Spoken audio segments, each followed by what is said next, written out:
Ice நீங்கள் எப்பயாவது யோசிச்சு பார்த்துருக்கீங்களா? என்ன இது நம்ம பேரண்ட்ஸ் மாதிரி ஒரு செட் ஆஃப் ரூல்ஸை வச்சுக்கிட்டு அதே ஃபாலோ பண்ணிட்டு இருக்கோம் நம்ம லைஃப்பில் அப்படின்னு சொல்லிட்டு.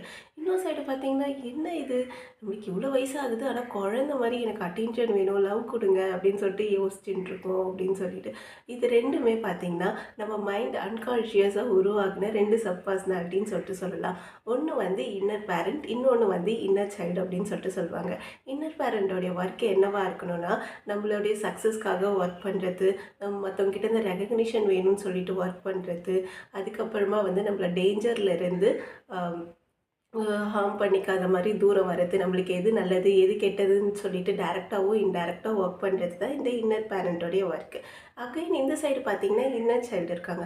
இன்னர் சைல்டோடைய ஒர்க் என்னென்னா, நம்ம சின்ன வயசில் நடந்த அன்ரிசால்வ்டு ட்ராமாஸ், இல்லைனா நம்மளுக்கு கிடைக்காத லவ்வோ வேலிடேஷனோ அட்டென்ஷனோ அப்படின்னு கூட சொல்லலாம். இப்போது உங்களை வந்து யாருன்னா ஒருத்தர் க்ரிட்டிசைஸ் பண்ணுறாங்க, இல்லை நமக்குள்ளேயே ஒரு இன்னர் கிரிட்டிக் இருக்கும். அவங்களாம் பண்ணும்போது நம்ம ஹர்ட்ஃபுல்லாக ஃபீல் பண்ணுவோம், கோவமாகவும் அழுவோம். இதுதான் வந்து இன்னர் கிரிட்டிக் இன்னர் சைல்டு அப்படின்னு சொல்லிட்டு சொல்லுவாங்க. இதை பற்றி கண்டினியூவேஷன் பார்ட் 2ல் போட்டிருக்கேன் பாருங்கள். Thank you, bye by.